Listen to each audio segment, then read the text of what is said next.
يا نبينا الهادي العدناني يا سر نور الأوطاني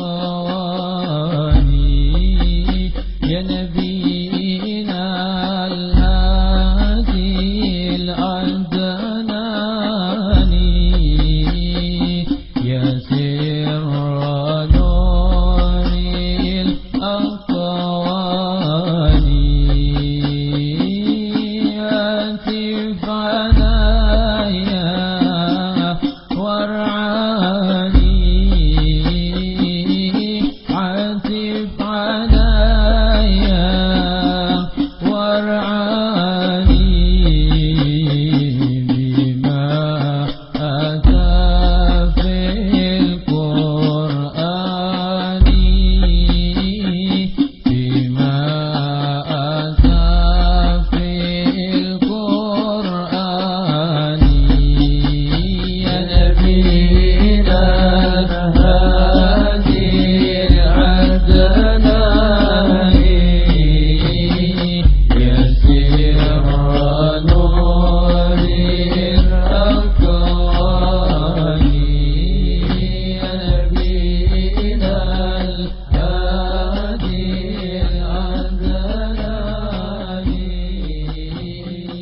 يا سر قال رسول الله صلى الله عليه وسلم لا تشد الرحال إلا إلى ثلاثة مساجد المسجد الحرام ومسجد الرسول صلى الله عليه وسلم ومسجد الأقصى حديث صحيح رواه البخاري.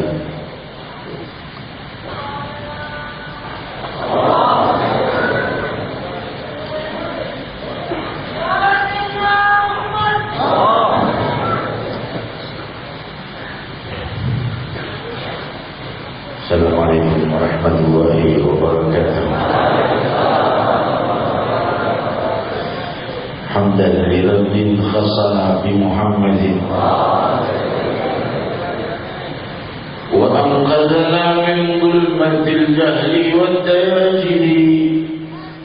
Alhamdulillahi alladhi hadana بعبده المختار من دعانا إليه بالإذن وقد نادانا لبيك يا من دلنا وحدانا صلى الله وسلم وبارك عليه وعلى آله. الحمد لله الذي جمعنا Imbahan puji kehadiran Allah Maha Raja langit dan bumi, Maha membangun kemegahan alam semesta dari tiada, Maha tunggal dan Maha abadi, sempurna dengan keabadian, dan alam semesta menjadi lambang kesempurnaannya. Maha melimpahkan anugerah tiada pernah terhenti sepanjang waktu dan zaman. Terbit dan terbenamnya matahari menyaksikan anugerah ilahi yang tiada pernah terputus kepada hamba-hambanya. Hamparan permukaan bumi yang selalu menyaksikan limpahan anugerah ilahi, kenikmatan tiada tara yang tidak bisa diberikan oleh hamba satu sama lain. Kenikmatan hidup, kenikmatan bernafas, melihat, mendengar, berbicara, berpikir. Tiada satu manusia bisa menciptakan akalnya sendiri. Tiada satu manusia bisa menciptakan tangannya sendiri.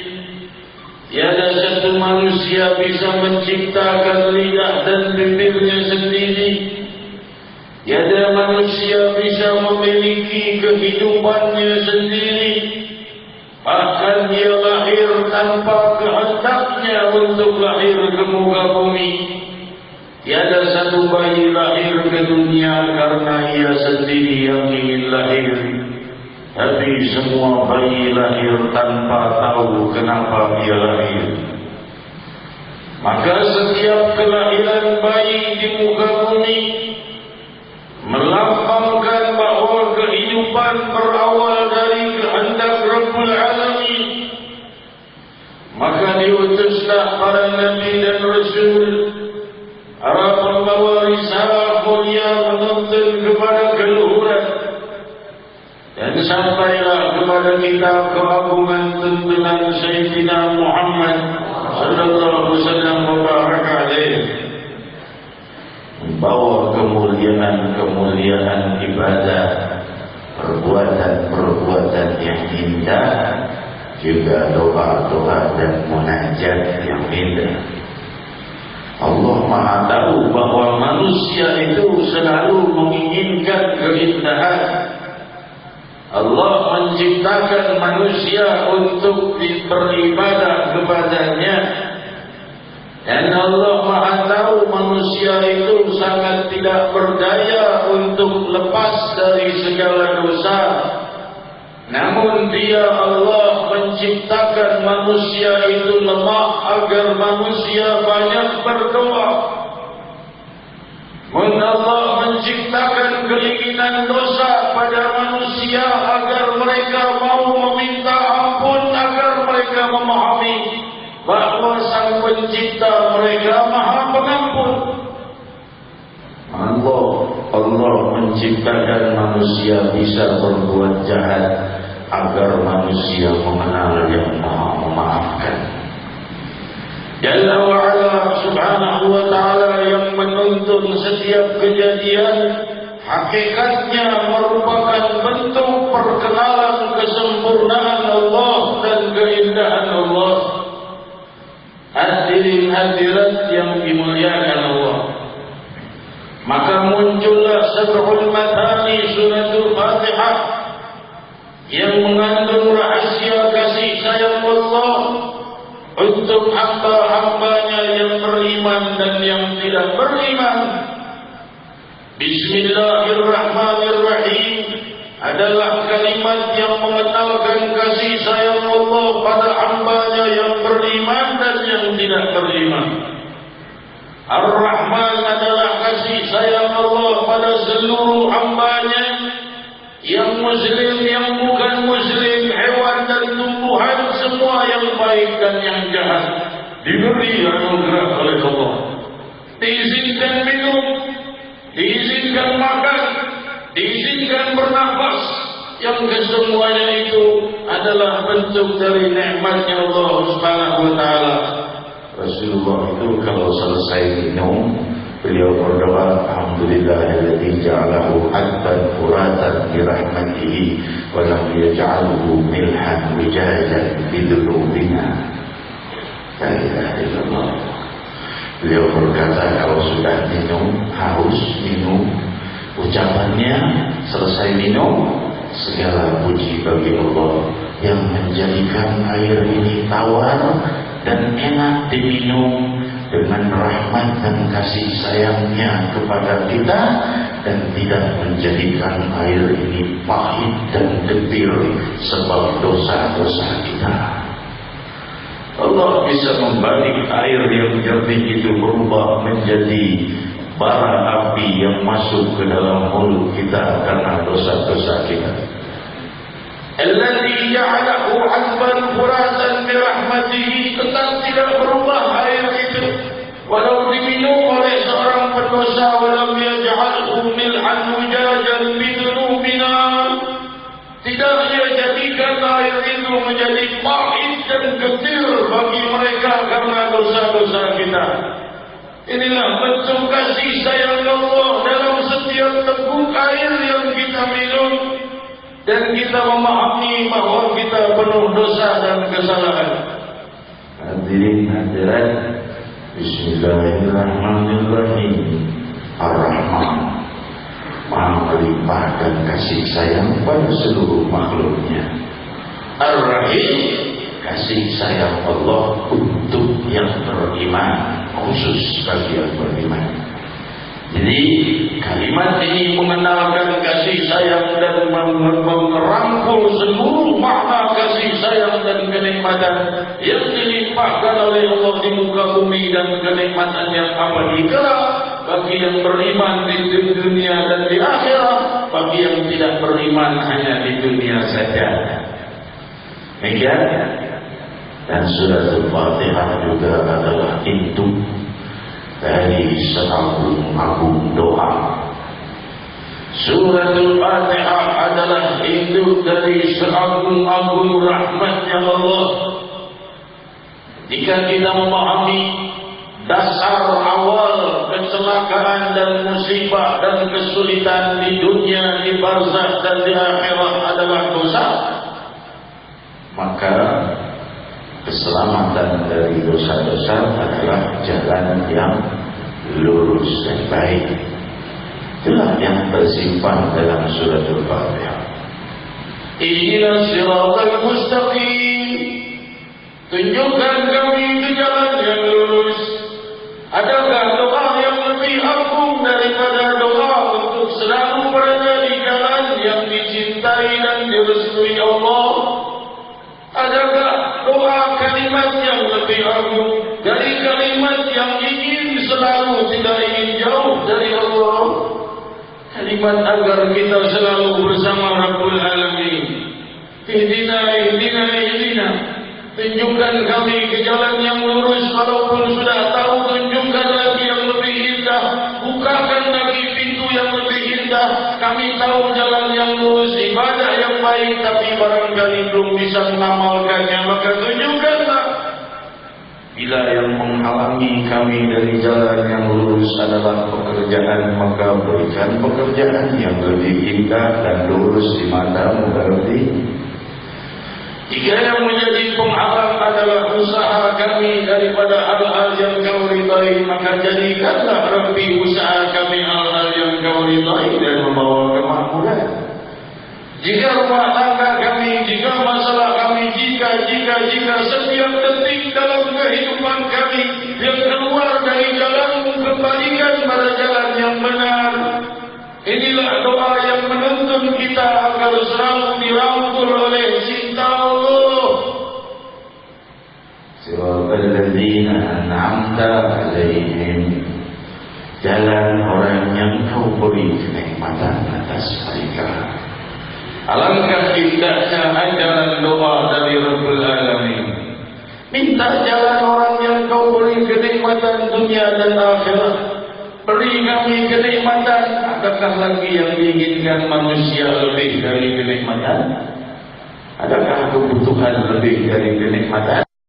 Kenikmatan dunia, kenikmatan akhirat tersimpan dalam kalimat siratal ladzina an'amta 'alaihim ghairil maghdubi 'alaihim waladdallin. Dari sebab itu setiap kita sholat dibaca setiap rakaat. Kenapa? Karena inilah agung-agungnya doa, seagung-agungnya harapan, seagung-agungnya anugerah tersimpan dalam Fatihatul Kitab. Beruntunglah mereka yang mengikuti dan memahami rahasia kemuliaan anugerah ilahi. Sampailah kita pada hadis riwayat Sahih Bukhari yang kita baca bersama tadi. لا تشد الرحال إلا إلى ثلاثة مساجد المسجد الحرام ومسجد الرسول صلى الله عليه وسلم والمسجد الأقصى. Jangan berusaha untuk mengadakan perjalanan atau memaksakan diri untuk mencapai kecuali 3 tempat, yaitu Masjidil Haram, Masjidil Nabi dan Masjidil Aqsa. Maksudnya bukanlah larangan untuk pergi ke masjid lain atau pergi ke tempat lain, tapi hadis ini dijelaskan oleh Al-Imam Ibn Hajar Al-Asqalani di dalam Fathul Bari di syarah Sahih Bukhari. Makna hadis ini adalah tasydid wa targhib, laisa bitahrim. Makna hadis ini bukan berarti seseorang itu haram pergi ke masjid lainnya, akan tetapi memberikan semangat dari Nabi sallallahu alaihi wasallam, tidak ada tempat yang lebih baik dituju di muka bumi melebihi Masjidil Haram, Masjidil Nabi dan Masjidil Aqsa. 3 tempat termulia yang ada di muka bumi. Kalau mau adakan perjalanan, boleh-boleh saja, tapi tidak ada yang melebihi 3 tempat ini. Di sini laisa lit-tahrim, tapi tasjid wa targhib. Bukan haram pergi ke masjid lain, karena di dalam riwayat Sahihul Bukhari, Nabi sallallahu alaihi wasallam pergi ke Masjid Quba setiap hari Sabtu. Masjid Quba bukanlah Masjid Haram, bukan Masjidil Aqsa, bukan Masjidil Nabawi. Tapi Nabi setiap hari Sabtu pergi ke Masjid Quba. Dan juga pergi ke masjid-masjid lain juga boleh. Maksakan perjalanan ke masjid lain juga boleh, tapi tidak ada tempat yang lebih agung di muka bumi melebihi Masjidil Haram, Masjidil Rasul, Masjidil Aqsa. Al-Imam Ibn Hajar di dalam Fathul Bari syarah Sahihul Bukhari juga menjelaskan bahwa makna hadis ini lepas daripada keinginan seseorang berziarah kepada pekuburan salihin. Karena yang dituju bukan masjidnya tetapi pekuburannya. Sebagaimana Rasul berziarah ke Baqi dan ke tempat lainnya, demikian pula kita kalau seandainya berziarah ke tempat-tempat para salihin, maka hal itu sunnah. Kan tetapi kalau kita bicara masjid, tidak ada yang lebih mulia di muka bumi selain 3 masjid. Masjidil Haram, Masjidil Nabawi, dan Masjidil Aqsa. 3 tempat yang Allah jadikan perjuangan dan kemuliaan langkah-langkah Nabi Muhammad SAW. Masjidil Haram, tempat lahirnya Rasulullah. Masjidil Nabawi, makamnya Rasulullah. Masjidil Aqsa, tempat Isra dan Mi'rajnya Rasulullah SAW. 3-tiganya tempat yang didatangi oleh Nabi Muhammad dan mencatat sejarah agung. Hadirin hadirat, diriwayatkan dalam Sahihul Bukhari, Rasul sallallahu alaihi wasallam bersabda, "Ma baina baiti wa minbari rawdatun min riyadil jannah." Di antara rumahku dan mimbarku adalah taman-taman surga. Rawdatul Syarif. Apa maksudnya? Antara rumah dan mimbarnya taman surga. Kan tempat biasa itu tanah, kalau sekarang marmer. Bagaimana taman surga? Al-Imam Ibn Hajar di dalam Fathul Bari syarah Sahih Bukhari menjelaskan maknanya adalah mulianya tempat tersebut dan banyaknya berdatangannya berkali-kali dan berbolak-baliknya Jibril membawakan wahyu di tempat tersebut. Maka tempat itu menjadi salah satu dari tamannya surganya Allah Subhanahu wa taala. Maksudnya orang yang beribadah di tempat itu insyaallah akan bersama Rasulullah sallallahu alaihi wasallam di taman surga Allah. Dan sebab itu Abu Abdillah Muhammad bin Ismail bin Bardizbah Al-Bukhari, yaitu pengarang Sahih Bukhari, kita kenal dengan nama Imam Bukhari. Beliau menulis lebih dari 7.000 hadis dalam sahihnya di Rawdatul Syarif. Satu hadis ditulis berwudu salat, tulis lagi wudu salat. Demikian di dalam Tadhkiratul Nubat dan Siyar A'lamul Nubala. Karena beliau sangat mencintai Nabi Muhammad SAW, sehingga beliau menulis hadisnya di Rawdatul Syarif di antara makam dan mimbarnya Rasulullah SAW. Ketika Sayyidina Umar bin Khattab radhiyallahu anhu berdoa kepada Allah, Allahumma rzuqni syahadah fi baladi Rasul. Wahai Allah, beri aku mati syahid, tapi mati syahidnya di Madinatul Munawwarah. Dikabul oleh Allah. bukan hanya di Madinah wafatnya, tapi malah di sebelah makamnya Rasulullah SAW dimakamkan. Beruntunglah orang-orang yang mencintai Madinah. Diriwayatkan di dalam Sahih Al-Bukhari, Rasul sallallahu alaihi wasallam bersabda, "Allahumma habbib ilaina al-Madinah ka hubbina Makkah aw asyad." Hai Allah, jadikanlah kami ini mencintai Madinah sebagaimana kami mencintai Makkah atau lebih dari mencintai Makkah.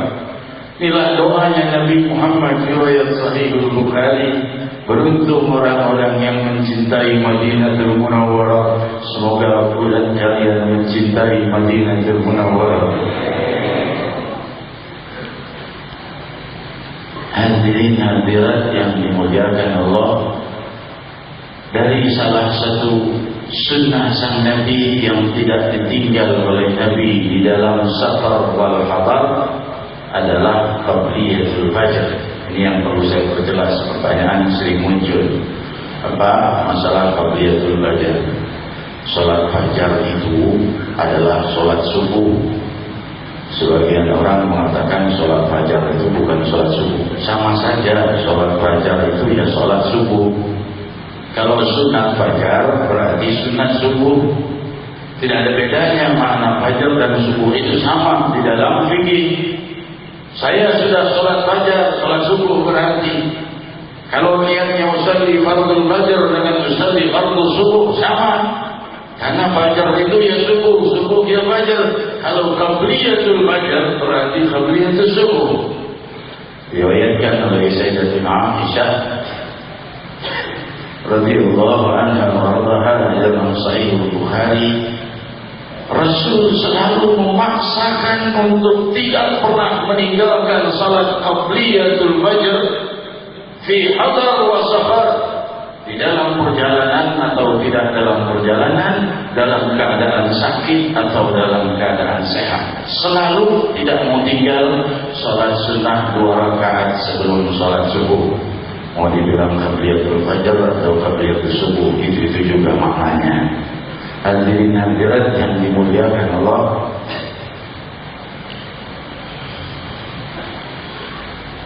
Allah Subhanahu wa ta'ala menuntun hamba-hambanya kepada kemuliaan. Maka jadikan hari-hari kita terus mendekat kepada hal-hal yang mulia. Kita memahami bagaimana Allah memuliakan hamba-hambanya yang memperjuangkan hal-hal yang diridhai Allah. Saya ambilkan satu penyampaian ketika Nabi Allah Ibrahim alaihi salatu wassalam, diriwayatkan oleh Imam Ibn Hajar di dalam Fathul Bari di syarah Sahih Al-Bukhari, bahwa ketika Nabi Allah Ibrahim alaihi salatu wassalam ini sudah siap dibakar oleh Namrud karena menghancurkan semua berhala dan menggantungkan kapak yang menghancurkan semua berhala itu pada berhala yang paling besar. Maka rakyat sudah tahu ini yang berbuat Ibrahim, bakar. Ketika kayu-kayu bakar sudah ditumpukkan di sekitar Ibrahim bagaikan bukit yang besar, maka di saat itu Rasul sallallahu alaihi wasallam menyampaikan riwayat cerita hal ini sebagaimana dijelaskan di dalam Fathul Bari yang masyhur, bahwa langit dan bumi dan malaikat berdoa kepada Allah, Ya Rabb, inna khalilaka sayuhraq. Wahai Allah, kekasihmu itu Nabi Ibrahim mau dibakar. Maka Allah menjawab, ana a'lam, aku lebih tahu daripada mereka alam semesta. Idza da'akum wastaghithu. Wahai alam semesta, wahai gunung, wahai malaikat, wahai alam, jika Ibrahim minta bantuan pada kalian, memerintah kalian, maka taati perintah Allah. Nabi Allah Ibrahim berdoa, Allahumma antal wahid fis sama wa ana wahid fil ard. La ya'buduka ahadun ghairuka fil ard. Wahai Allah, Engkau maha tunggal di langit. Aku ini sendiri di muka bumi. La ya'buduka ahadun ghairuk fil ard. Tidak ada manusia menyembahmu selain aku di dunia ini, kata Nabi Ibrahim. Saat itu belum punya umat, sendiri Nabi Ibrahim. Engkau maha tunggal di langit dan aku sendiri di bumi. Tidak ada satupun yang menyembahmu di muka bumi selain aku. Hasbi Allah wa ni'mal wakil. Cukup bagiku Engkau, wahai Allah, daripada hal-hal yang perlu memintai perlindungan. Maka Allah melihat api Namrud dinyalakan. Maka Allah memerintahkan Nabi bunyi bardan wa salaman ala Ibrahim. Wahai api, jadilah kamu sejuk dan membawa kesejahteraan atas Ibrahim alaihissalam. Kita lihat bagaimana mesranya doa Nabi Ibrahim kepada Allah. Bagaimana pasrah dirinya Nabi Ibrahim kepada Allah, Khalilullah. Kita lihat riwayat yang berkaitan dengan ini. Di dalam riwayat yang ketiga, bahwa Allah melihat dan menyaksikan seekor katak yang mengisi air di mulutnya dan melompat-lompat mendekati api Ibrahim dan meniupkan air dari mulutnya ke gunung api yang membakar Nabi Allah Ibrahim. Apa artinya perbuatan seekor katak? Dia kembali lagi mengambil air, naruh air di mulutnya, lompat-lompat lagi mendekati api dan menyemburkannya. 1000 katak berbuat seperti ini tidak akan bisa memadamkan. Tapi perbuatan yang sia-sia itu tidak sia-sia di mata Allah. Allah haramkan semua katak untuk dibunuh hingga akhir zaman. Gara-gara satu. Diriwayatkan di dalam Sunan Al-Kubra oleh Imam Baihaqi dan riwayat Imam Nasai dan riwayat Imam Abi Dawud dengan riwayat Hasan dan dengan riwayat yang sahih bahwa Rasul sallallahu alaihi wasallam melarang membunuh katak. Datang seseorang berkata, "Ya Rasulullah, kami ingin menjadikan obat dari hewan katak. Boleh tidak?" Nahul Nabi, dilarang ya Rasul. Jangan bunuh katak. Subhanallah. Kenapa? Karena cintanya kepada Khalilullah Nabi Ibrahim alaihissalatu wassalam. Padahal perbuatannya sia-sia, tidak bisa memadamkan api itu, dan Allah sudah menolongnya tanpa perlu katak ini meniupkan air.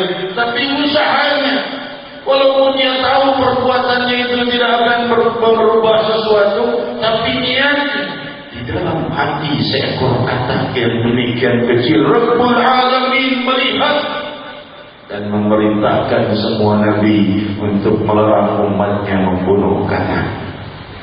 Hadirin, kusuruh engkau untuk membela Sayyidina Nabi Muhammad.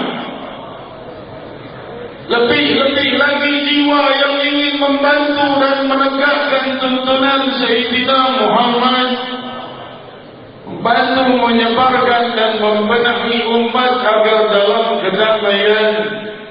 Kalau seekor katak mendapatkan penghargaan, diharamkan untuk dibunuh seluruh bangsanya hingga akhir zaman hanya karena mengumpulkan air di mulutnya untuk memadamkan Nabi Ibrahim. Renungilah kelembutan dan penghargaan Allah ini. Renungilah di dalam jiwa kita masing-masing. Renungilah sedalam-dalamnya betapa Allah menghargai orang-orang yang mau peduli atas hamba-hamba yang dicintai Allah. Hadirin, semoga Allah Subhanahu wa taala mempercepat jadinya kota Jakarta ini kotanya Nabi Muhammad sallallahu alaihi wasallam. Kota yang damai, kota yang sejahtera, kota yang tidak ada padanya, atau sangat-sangat terbatas sekali narkotika, kekerasan dan segala kejahatan terus berkurang dan semakin reda menjadi kota yang damai, dan jadikan setiap diri kita menjadi orang-orang yang turut mendukung pembenahan kedamaian ini. Hadirin hadirat, kita berdoa kepada Allah Subhanahu wa taala. Di sini juga ada tamu-tamu kita, para calon legislatif, Bapak Haji Ashraf Ali, Bapak Haji Khairul Azhar, Bapak Haji Ilham. Ini semuanya berniat sama untuk membenahi bumi Jakarta agar selalu berada dalam kedamaian. Semoga diberi kesuksesan oleh Allah Subhanahu wa taala. Semua yang memperjuangkan kedamaian di bumi Jakarta nanti dan bergandengan dengan majelis Rasulullah, kita doakan dan kita inginkan mereka untuk maju dan membenahi wilayah kita. Amin, Allahumma amin. Dan juga para tamu kita yang hadir, semoga dilimpahi keberkahan oleh Allah.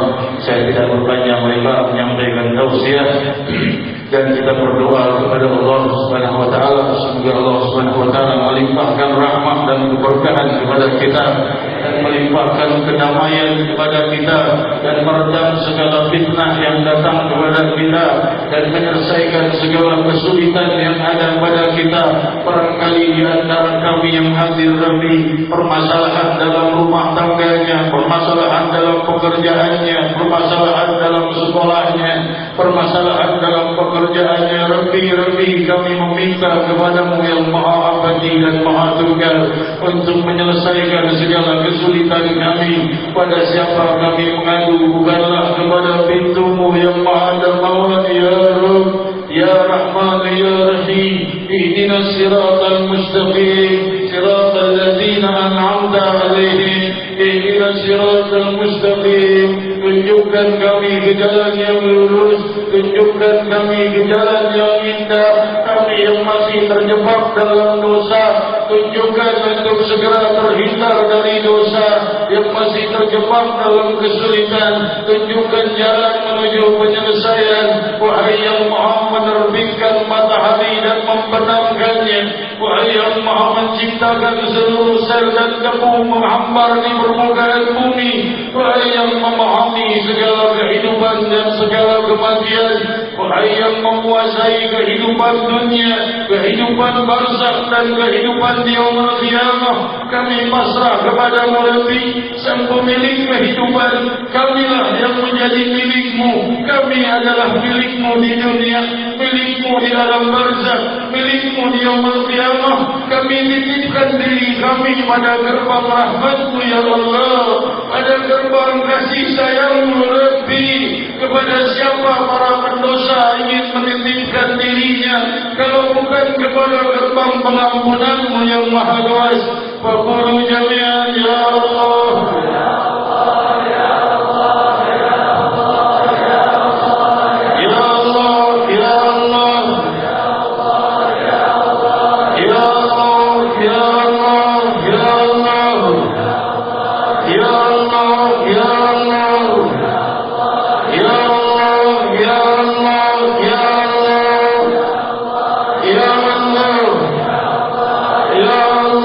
Ya Allah,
mensukseskan rencana acara besar kita 12 Rabiul Awal di Monas di waktunya pagi sebagaimana tahun yang lalu di Monumen Nasional akan mengadakan Maulid Agung tepat pada tanggal 12 Rabiul Awal pagi waktunya, karena itu hari Senin kebetulan tepat dengan lahirnya Rasulullah SAW dan hari itu tanggal merah. Jadi semoga acara ini sukses dan semoga segala fitnah dari hal-hal yang menghambat daripada kejadian ini, dan kita berharap juga bahwa acara ini menjadi acara besar yang menjadi benteng bagi khususnya bumi Jakarta dan umumnya bangsa kita dari segala musibah dan bala yang akan datang kepada kita. Amin Allahumma amin. Dan kita meneruskan kembali dengan doa dan munajat bersama untuk muslimin muslimat dan perangkatnya pemimpin yang mencintai pembenahan umat. Amin Allahumma amin. Tafadhal masykur. Ya Arhamar Rahimin, Ya Arhamar Rahimin, Ya Arhamar Rahimin, Farij 'alal muslimin, Ya Arhamar Rahimin, Ya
Bismillahirrahmanirrahim. Allahumma salli ala sayyidina Muhammadin al-awwalin wal-akhirin wa salli wa sallim ala sayyidina nabiyyin wal mursalin wa salli wa sallim ala sayyidil kulli wa bil rahim wa salli wa sallim ala sayyidil mala'il a'la ila yaumiddin. Allahumma hdina fi man hadayt wa afina fi man afayt wa tawallana من توليت وبارك لنا فيما أعطيت وقنا برحمتك شر ما قضيت فإن تقضي ولا يقضى عليك ويجز من واليت ويعز من آتيت تبارك ربنا وتعاليت فلك الحمد على ما قضيت نستغفرك ونتوب إليك وصلى الله على سيدنا محمد وسلم العظيم قبول. Ada yang tertinggal bagi yang minta nama untuk anaknya yang berlahir pada hari Kamis kemarin, nama yang saya berikan Muhammad Sirajullah Muhammad Pelita kemuliaan Allah Subhanahu wa taala, diambil dari firman Allah Sirajan Munir Muhammad Sirajullah. dan untuk yang mempunyai minta untuk nama untuk putra keduanya yang baru dilahirkan kemarin dari pasangan suami istri Taufik Hidayat dan Karina, nama yang saya sarankan Muhammad Badrullah Muhammad bulan namanya Allah Subhanahu wa taala, semoga dilimpahi berkah atas anak ini dan semoga dijadikan rumah tangga ayah ibunya dalam berkah dan rahmah, dan kita berminat yang akan tersambil alim untuk alaina yang akan tertawab rahim